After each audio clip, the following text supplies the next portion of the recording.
Hello everyone, this is Slash Film Daily for July 21st, 2017. This is Peter Sciretta. We're live in San Diego for San Diego Comic-Con International, and day one has ended. I'm here with Brad Oman, who you know as Ethan Anderton from SlashFilm.com, and we're here to tell you about everything we saw on the first day of Comic-Con 2017. All the things. All the things. Why don't we start off with you, Brad? Okay. Why don't you tell us about, before the first day, you saw a presentation from New Line of some clips from it, and you got to see the full movie of Annabelle Creation. I did, and there was also a surprise appearance by Gary Doberman, who presented a teaser trailer for The Nun, which is one of the spin-offs from The Conjuring 2 that's coming. But yeah, so this was part of a big promotion that New Line had called Scare Diego, and so they had director Andy Muschietti there, and he came with a bunch of the kids from It, including Finn Wolfhard from Stranger Things. And so, yeah, they showed us 3 different clips. Was it 3? No, 2, 3. They showed us some clips. It was roughly 10 minutes of footage. Yeah. And I was extremely impressed. It's what I liked most about it was they didn't the clips that they showed us. They didn't show a lot of scare moments. They didn't show off a lot of Pennywise. They wanted to establish first the Losers Club, because that's a very important part of buying into the story and being invested in it. And that's one of my favorite parts from the original miniseries, is kind of the coming of age story before that stuff happens. And he definitely nails it. Like, it makes me almost want to see Andy Muschietti tackle like just your average coming of age movie, because the kids in this movie, you can tell they have a really strong bond. They have a lot of chemistry with each other. It feels like the same kind of vibe you get when you watch Stand By Me, and how close those kids are and how great they acted together. Like, that's the exact same vibe that I got. And so, yeah, it just looks great. And we did see a little of some scary stuff, because they also played the brand new It trailer, which hasn't come out yet. It will come out at some point. We don't know when. Yeah. And there's plenty of scary Pennywise moments in there. And this really looks like it should be the definitive adaptation of It when all is said and done. I feel like it's going to be a big deal, and it should blow fans away. Very cool. I was talking to someone who interviewed the whole It crew, and he said it was funny because when they come up, it almost looks like they're the alternate dimension version of Stranger Things. Because you have, like, the girl with the short hair, you have the guy that's even in Yeah, Stranger that's a good point, yeah. Yeah, it's kind of funny. Okay, so Annabelle Creation, it's not a movie that either of us were excited for. No, not at all. I was like, I had to talk you into going to this thing. Pretty much. I honestly could have cared less, and that's mostly because I didn't like the first Annabelle. I thought it was a complete waste. They could have done something really interesting with it, but it just didn't impress me at all. It was a lot of lame jump scares, and everything was predictable. I was not impressed. But then I saw Annabelle Creation, and honestly, it's a superior follow-up in every way. It's a prequel that takes place before the events of Annabelle. It is, like, relentlessly scary. It's super frightening. There's so many scares that it's almost like they had a rule once Annabelle is, unleashed upon this house where these orphan girls are staying, that they had to scare you every few minutes.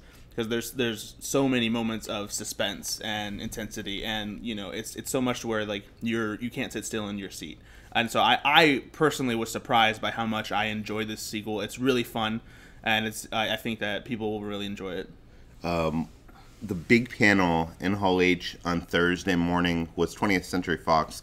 People were expecting, well, we knew there was going to be Kingsman, but we were expecting maybe some of the X-Men movies that they're making right now. Maybe Deadpool would have, like, a clip or something. No, it was just Kingsman. No Kingsman. Predator. Yeah, all Kingsman all time. I like Kingsman, the first film, but I don't know, maybe it's just my excitement on that. The idea of a sequel has waned. But after seeing the footage in Hall H, I'm actually more excited for this film now again. They showed the first reel of the film, which I think, like, first 15 minutes, which is this fight sequence that takes place in the back of a cab in a high-speed car chase, but it's mostly this fight in the back of the cab, and it's insane. I can't think of another fight sequence that takes place in a car that is better than this or more crazy than this. And I know you're going to say the Raid 2. No, this is more crazy than that. This is crazier than this fight sequence from the Raid 2? I mean, they're like fighting on top of the car, fighting in the car. Like it's... I don't know. Matthew Vaughn is a great filmmaker, action filmmaker when, he has it in him.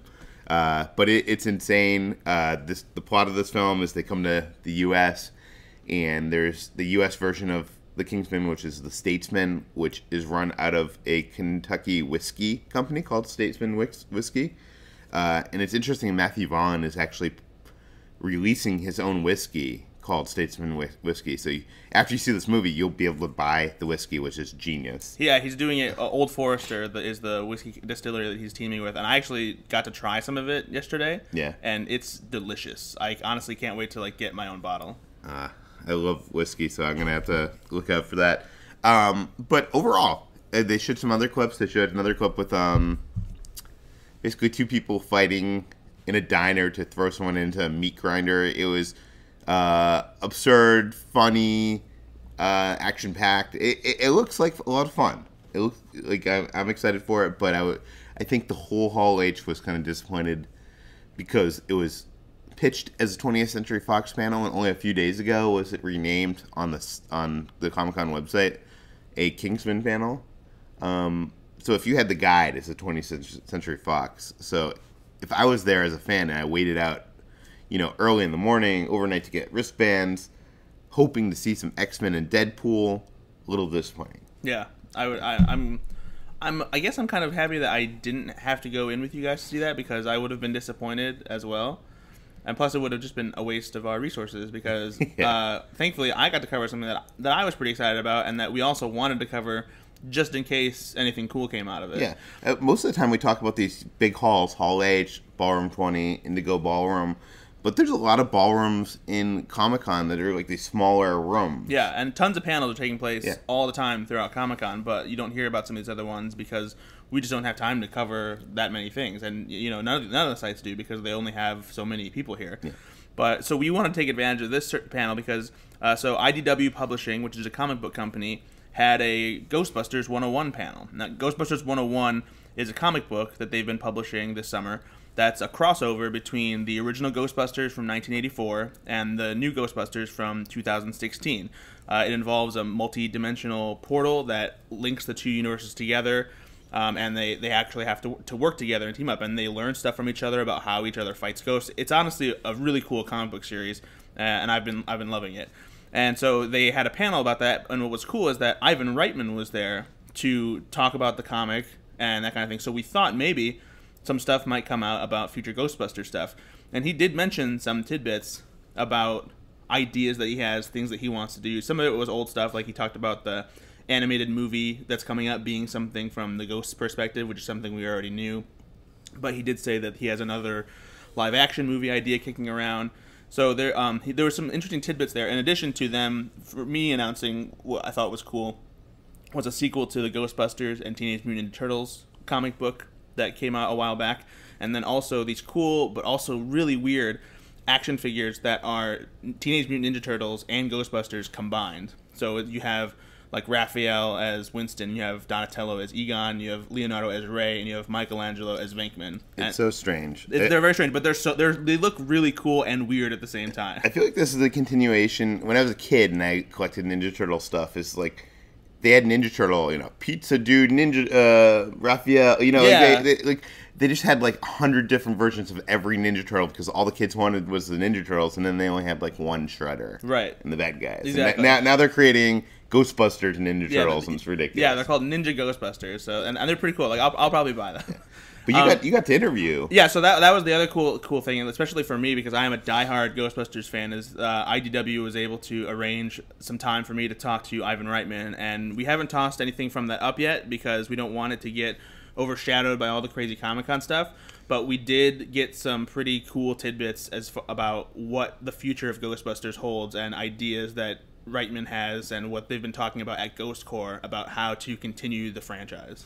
Yeah, and that'll be up on /Film next week sometime. Yeah, hopefully.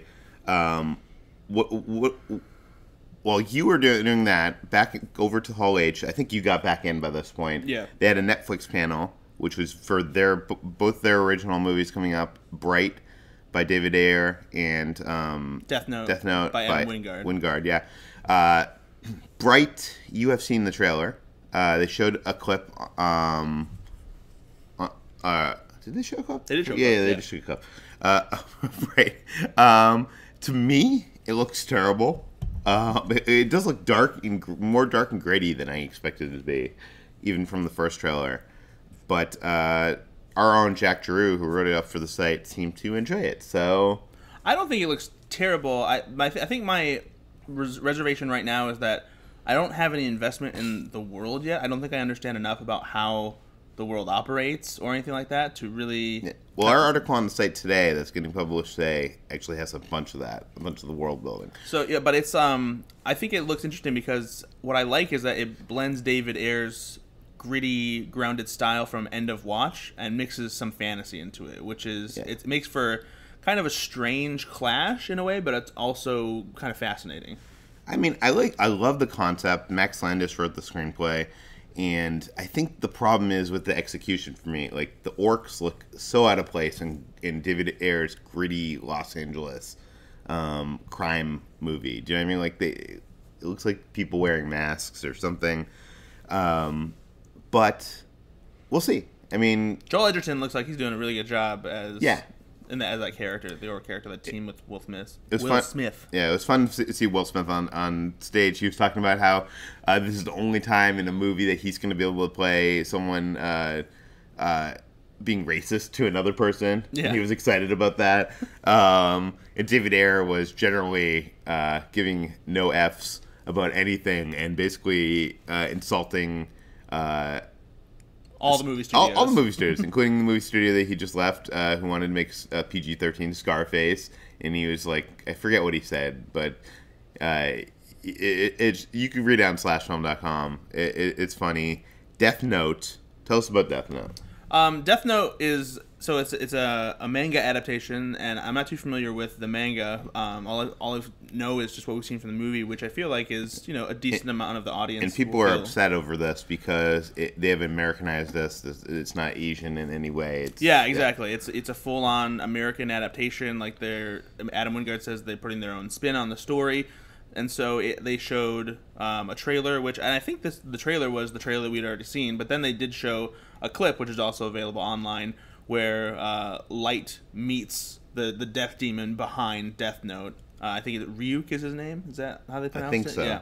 And so what's interesting is there's kind of a blend of genres just in this single scene. Like, it's funny because Light freaks out when Ryuk shows up, but then it also turns dark quickly when Ryuk tries to convince Light to use the Death Note diary, which how it works is if you write somebody's name in it, then they'll die, and you have to write how they die along with it. And so it's already dark because he's trying to convince him to kill this guy who's bullying a girl outside, and then he tells him you have to to write down how to do it, and he writes down all of a sudden without hesitation, decapitation. Yeah. Like, why would that be the first way you think of to kill somebody? Because they need something cinematic to show. And of course they cut it right before we would see the decapitation. You can see the clip online. For me, what struck me the most surprising is it kind of had the comedy of the 80s horror slasher movies. Yeah, for sure. Which you don't see much nowadays.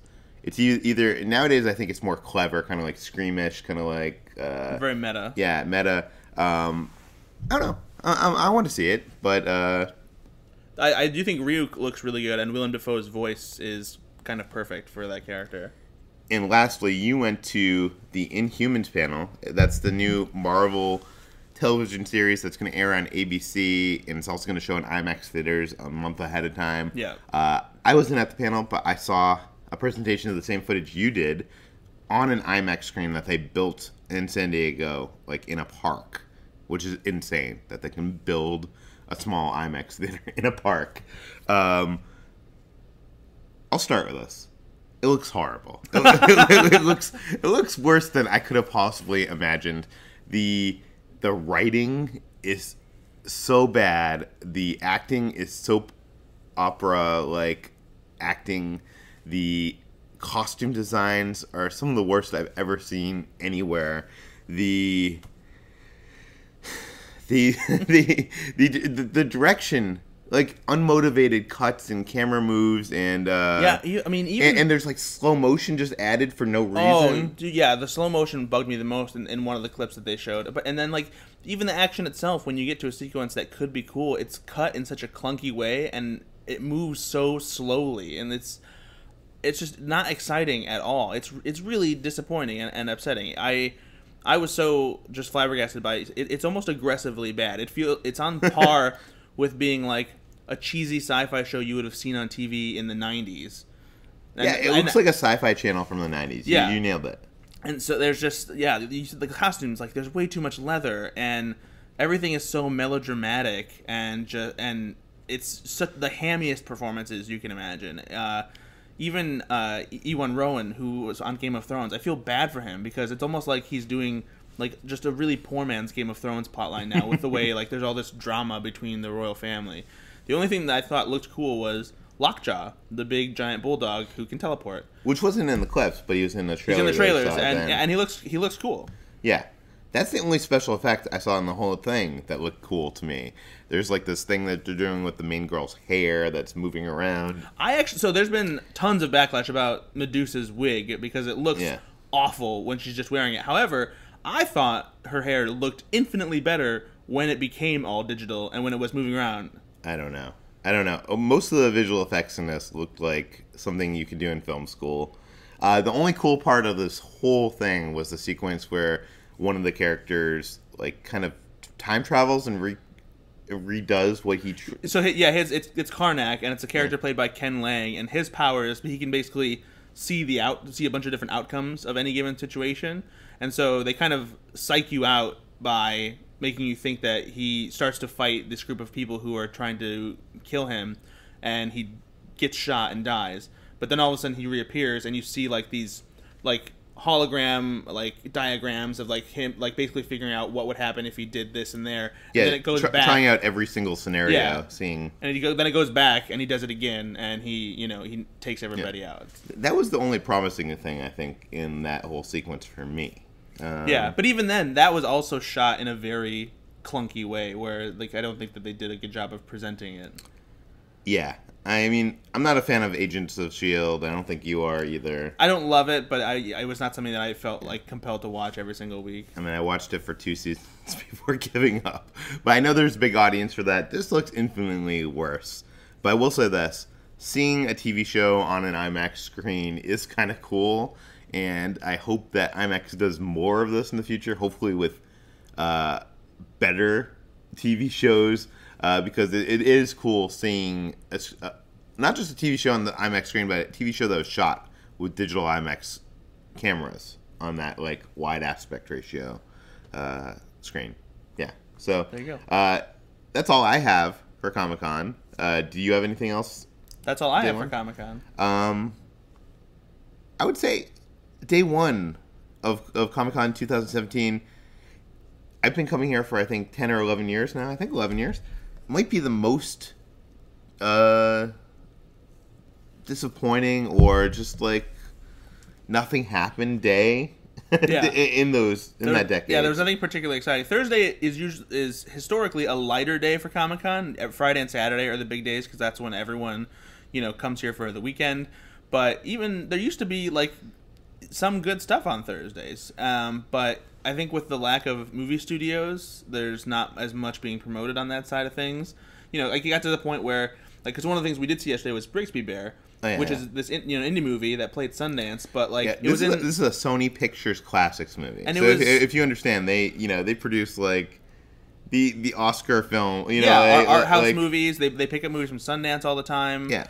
And Brigsby movie is not this high class drama necessarily, but it is a quirky indie movie that not many people know anything about, and so I don't know why they thought Hall H was the best place to do this, because there weren't a lot of people in there to see it, and even though they showed the first 15 minutes of the movie, and the panel was super fun, because Kyle Mooney was there, and they also had Akiva Schaffer and Jorma Taccone, two of the Lonely Island guys there. it was a fun panel, and as a comedy nerd, I was loving it. Yeah, but nobody in the audience was caring. Yeah, no one was getting it. No one was really on board that much, which is really frustrating. Like, I feel like it would have been better if they would have put that in one of the smaller rooms, and maybe. Oh, for sure. But it was awkward. And the weird thing is, like, the room was half empty during that, and you could walk into Hall H, which is not something that typically happens anymore.